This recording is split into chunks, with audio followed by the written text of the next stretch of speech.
अजय दीवाना, अजय दीवाना। मलमल मलमल मलमल मलमल।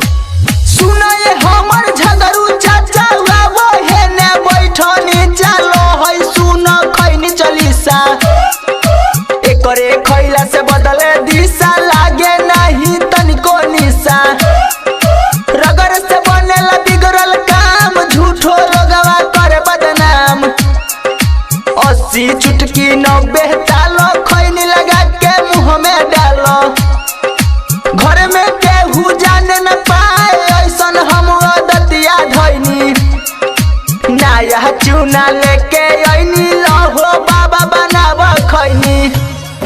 Music by Shyam India music.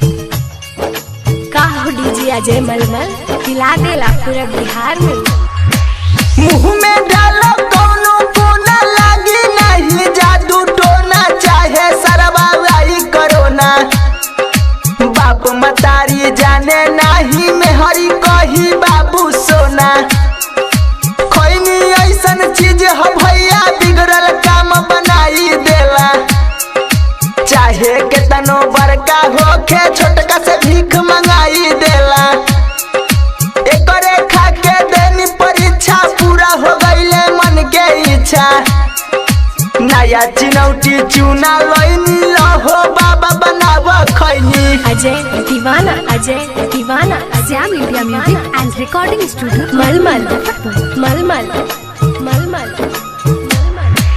सुना ये हमर झगड़ू चाचा वो हेने बैठनी चलो है सुन खैनी चलीसा एकरे खैला से बदले दिशा लागे नहीं तनिको निशा श्याम लाल बदले बताई नितेश लाल से देले गवाई 80 चुटकी 90 तालो खैनी लगा के मुँह में डालो घर में केहू जान न पाई ऐसन हम दतिया धैनी नया चिनौटी चूना लईनी लहो बाबा बनाव खैनी। Shyam India music and recording studio Gurhani Muzaffarpur.